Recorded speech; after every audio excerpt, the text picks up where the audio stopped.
Bonjour, nous allons étudier dans cette vidéo un troisième mode de remboursement d'emprunt qui est le remboursement in fine. Alors quel est le principe du remboursement in fine? Il est un petit peu curieux, mais on va voir comment il se justifie. Pendant toute la durée, la période du prêt, on ne paye que les intérêts de l'emprunt, on ne rembourse pas le capital. Donc l'amortissement vaut 0, on ne paye que les intérêts. Et on rembourse le capital quand? On le rembourse en un seul versement à la dernière annuité. Donc c'est un petit peu curieux, mais du coup ça nous fait un tableau d'amortissement très facile à faire. On va voir comment fonctionne le tableau d'amortissement. Alors évidemment le tableau d'amortissement a exactement les mêmes colonnes. Je précise que je reprends le même prêt que dans les vidéos précédentes. On emprunte 250 000 € sur 25 ans, donc et on rembourse par mensualité, donc 25 x 12 égale 300 mensualités. Et le TAEG est de 1,80%. Donc le taux annuel de 1,80%, je le divise par 12 pour obtenir le taux mensuel de 0,15%, soit 0,0015 écrit en décimale. Et maintenant, je vais tout simplement remplir le tableau d'amortissement avec ce principe-là, que je ne rembourse pas le capital pendant toute la durée, mais que je ne paye que les intérêts, je rembourserai le capital avec la dernière mensualité. Donc nous avons 250 000 € de restant dû à la première ligne. Nous calculons les intérêts comme d'habitude et nous ne remboursons pas le capital. Donc les intérêts c'est 250 000 fois 0,0015, restant dû fois le taux d'intérêt. Le capital nous ne le remboursons pas puisque nous payons in fine, l'amortissement vaut 0. Et l'annuité, on commence à avoir l'habitude, l'annuité c'est toujours les intérêts plus l'amortissement. Donc 375 plus 0 évidemment, ça fait 375. Pour calculer le restant du suivant, eh bien, je fais comme d'habitude, je prends le restant du précédent moins l'amortissement. Or, comme je n'ai rien amorti, je n'ai pas remboursé le capital, il me reste toujours 250 000 € à rembourser. Et ça va être comme ça durant tout le tableau. C'est-à-dire que s'il me reste toujours 250 000 € à rembourser, je vais encore payer 375 € d'intérêt. Je continue à ne rien amortir du tout à la deuxième période et mon annuité va rester de 375 €. Vous comprenez que ça va durer comme ça pendant pratiquement tout le tableau, sauf la dernière ligne. Le restant dû de 250 000 €, les intérêts de 375 €, l'amortissement 0, l'annuité 375 et j'arrive à la 300e mensualité, la dernière mensualité, avec un restant dû qui n'a pas bougé de 250 000 €. Donc des intérêts à payer qui restent les mêmes, 375 €. Mais maintenant, comme c'est la dernière mensualité, je dois solder le restant dû.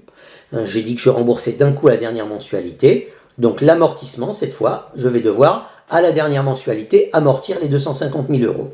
Et ça va me faire une dernière mensualité assez gigantesque de 250 000 € plus les 375 € d'intérêt. Donc une dernière mensualité de 250 375 €.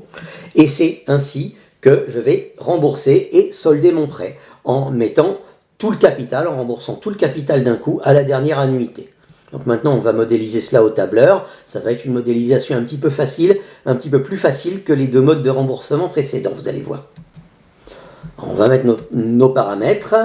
Capital, durée en années. Le TAEG. Un petit peu plus bas, la durée en mois. Le taux mensuel, et je vais pouvoir mettre ici en bas le coût total, comme ça ce sera fait. Voilà, donc le capital est de 250 000 €, 250 000 au format monétaire sans les décimales, la durée en année 25 ans. Alors si j'ai déjà modéliser si j'ai déjà mis le modèle de l'année, vous voyez, j'ai feuille 1 et feuille 2. Feuille 1, c'est le remboursement à amortissement constant de la vidéo précédente. Donc vous voyez, je vais tout simplement aller chercher ici le modèle avec le mot en dans la feuille précédente. Je clique sur la petite balayette ici, reproduire la mise en forme, et je vais cliquer ici pour qu'il me mette automatiquement le mot en. Le TAEG, c'est 1,8%. Voilà, la durée en mois, c'est 25 x 12, donc je vais nommer les champs pour pouvoir commencer à faire des calculs. 250 000, j'appelle ça capital. Ah, ouais, il n'est pas d'accord. Pourquoi il n'est pas d'accord? Parce que j'ai déjà un champ capital dans l'autre. Ok, bon, c'est pas grave, c'est à peu près, c'est la même chose. Alors, ce qu'on va faire, c'est qu'on va tout simplement déporter ça dans un autre classeur. Voilà, j'ai tout recopié dans un autre classeur, comme ça j'ai pas de problème de conflit avec les noms des deux feuilles de calcul. Donc la durée, donc je vais renommer le champ la capitale, puisque comme c'est un nouveau classeur, je peux me resservir du même nom. La durée en année, je vais l'appeler durée année. C'est bien que vous voyez ces petits problèmes avec le tableur, ça peut vous permettre de les prévoir par la suite. TAEG, je mets TAEG. Donc la durée en mois est égale à la durée en année fois 12. Et le taux mensuel est égal au TAEG divisé par 12. Je vais recopier la mise en forme du classeur précédent. Dans la simulation d'amortissement, ici j'avais mois. Je vais appuyer sur la petite balayette et je vais le remettre dans le nouveau classeur. Voilà, pour me mettre une durée en mois ici dans le nouveau classeur. Le taux mensuel, je peux le mettre en pourcentage ou le laisser comme ça. Je vais le laisser comme ça. La durée en mois, je vais appeler ça durée mois. Et le taux mensuel, je vais l'appeler taux. Voilà. Je vais maintenant remplir les colonnes du tableau d'amortissement. Donc nous avons une colonne période, une colonne restant dû, une colonne intérêt, une colonne amortissement et une colonne annuité. Voilà. Les périodes, nous en avons 300, donc nous numérotons de 1 à 300 en mettant 1 et 2 et en faisant glisser la poignée de recopie jusqu'à 300. Voilà, nous y sommes. Et ensuite, on met tout ça sous forme de tableau. Mettre sous forme de tableau, avec la mise en forme que vous voulez. Voilà. On peut donner un nom au tableau, l'appeler tab amortissement, si on en a l'utilité. Et on peut prendre les 4 dernières colonnes et les mettre au format monétaire pour avoir un affichage plus lisible. Voilà, c'est fait. Donc notre premier restant dû, il est égal au capital. Et en fait, là, le restant dû va rester égal au capital durant tout le tableau. Donc là, je peux recopier ça sur tout le tableau, puisque l'amortissement va être de 0 chaque fois. Donc je mets un amortissement de 0 €. Si ça ne me le propose pas, je recommence. Ouais, ça ne me propose pas de généraliser à tout le tableau. Du coup, je prends la poignée de recopie. Je mets mon amortissement de 0 € jusqu'à l'avant-dernière ligne, puisque vous vous rappelez qu'à la dernière ligne, ça change. Quant au calcul, les intérêts, c'est toujours égal au restant dû multiplié par le taux d'intérêt qui se trouve ici. J'ai pas besoin d'arrondi puisque ça tombe pile sur 375 €, et comme il n'y aura jamais d'autres calculs, j'aurai pas d'arrondi au centime à faire, j'ai pas besoin de mettre des arrondis. Donc je recopie ça sur tout le tableau. Vous voyez, dès que c'est un calcul, il me propose de le recopier sur tout le tableau. Quand je saisis un nombre, il ne me le propose pas. Et quant à l'annuité, c'est évidemment intérêt plus amortissement que je généralise à tout le tableau. Voilà. Il ne me reste plus qu'à aller corriger la dernière ligne. Mais mon tableau d'amortissement s'est fait très très vite. Quand je rembourse in fine, il n'a pas grand intérêt non plus, puisque toutes les lignes sont les mêmes. Donc ça ne fait pas un tableau d'amortissement très instructif, ça je vous l'accorde. Donc la correction de la dernière ligne, c'est la même que dans les tableaux d'amortissement précédents. À la dernière ligne, on n'a pas le choix, il faut solder l'emprunt. Donc il faut mettre un amortissement qui est égal au restant dû. Donc ici, je vais mettre égal au restant dû. Et attention, je généralise surtout pas à tout le tableau parce que ça ne doit rester que sur la dernière ligne. J'ajuste la taille de la dernière colonne pour avoir la dernière mensualité qui va être effectivement très élevée. Et pour avoir le coût total de l'emprunt, j'affiche tout simplement la ligne des totaux. Donc je vais sur mon menu outils de tableau création, je coche ligne des totaux. Ça me donne le total des annuités qui ne m'intéresse pas trop. Ce qui m'intéresse, c'est le total des intérêts qui représente le coût total de l'emprunt. Donc j'active la somme ici, j'ajuste la longueur de la colonne, la largeur de la colonne, et ça me fait un coût total de l'emprunt qui est très élevé par rapport au mode de remboursement précédent, un coût total de l'emprunt de 112 500 €. Donc je peux le mettre ici, égal la ligne de total de mon tableau.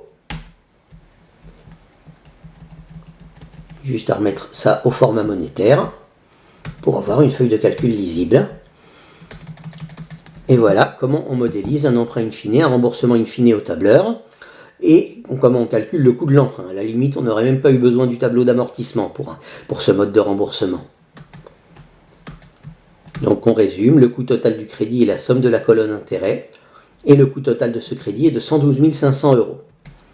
Alors on a également une formule qui permet de calculer directement le coût total du crédit, parce que vous pourrez me dire, oui, vous avez dit qu'on n'a pas besoin du tableau d'amortissement, mais il faut quand même le faire pour avoir le coût total. Eh bien même pas, puisque le coût total c'est la somme des intérêts, et que les intérêts c'est 300 fois les mêmes, le coût total du crédit c'est tout simplement 300 fois 250 000 fois le taux.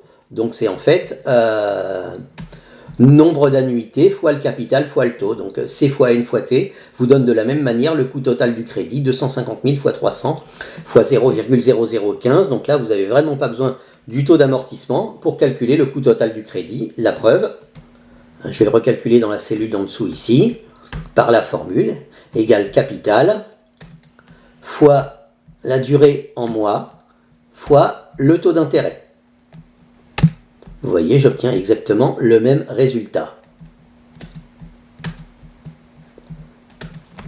Alors, un petit mot quand même sur l'utilité du remboursement in fine. Pourquoi rembourser in fine si ça coûte si cher, si ça coûte tellement plus cher que le remboursement par annuité constante ou par mensualité constante? Eh bien, l'utilité de remboursement in fine, ça vous permet de garder plus de liquidité, c'est-à-dire en ne remboursant pas le capital, eh bien vous ne vous privez pas d'une partie de votre trésorerie. Donc vous pouvez la faire fructifier. Les 1000 € de mensualité que vous ne payez pas parce que vous remboursez in fine, vous avez une annuité très faible à payer, 375 € seulement, au lieu de 1000 €, la différence c'est 700-800 € que vous ne payez pas. Eh bien vous pouvez les faire fructifier, les réinvestir pour avoir peut-être un retour sur investissement qui vous compensera le surcoût du crédit. Donc soit vous faites ça, soit l'autre solution, c'est que de toute manière il faut avoir les moyens à la dernière période de mettre sur la table les 250 000 €, sinon vous allez avoir des ennuis, vous allez être en défaut de paiement. Donc il faut prévoir pendant toute la période du prêt, soit vous mettez suffisamment d'argent de côté pour à la fin, à la 300e période, avoir les moyens de rembourser les 250 000 € d'un coup, soit ce que vous pouvez faire, c'est juste avant la 300e période, juste avant la dernière annuité, rebelote, on resouscrit un emprunt qu'on rembourse in fine. Et avec le nouvel emprunt, on rembourse le capital du premier emprunt. Alors, c'est pas donné à tout le monde.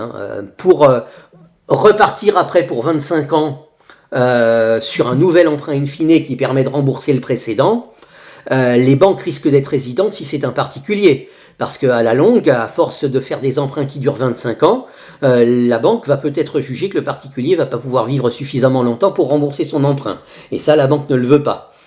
Par contre, s'il est question d'une entreprise ou d'un État, d'une organisation qui a les reins suffisamment solides pour pouvoir avoir une durée de vie très très longue, bien plus longue que la durée de vie d'un homme, eh bien là, à la limite, ça peut se faire. C'est ce que les États font. Ils souscrivent des emprunts, ils empruntent in fine, et au moment de l'échéance de l'emprunt, pour solder leur emprunt, eh bien, ils relèvent des fonds en faisant un nouvel emprunt. Parce qu'un État, ça ne meurt pas, ça ne disparaît pas. Une entreprise extrêmement pérenne, très très forte, dont on peut se dire qu'elle ne va pas disparaître du jour au lendemain, peut-être faire également la même chose. Donc l'emprunt in fine, c'est pas forcément un placement de bon père de famille, mais c'est un investissement qui peut se justifier dans le cas d'un État ou d'une entreprise qui a les reins solides, pour disposer de davantage de liquidités, pour disposer de davantage de trésorerie.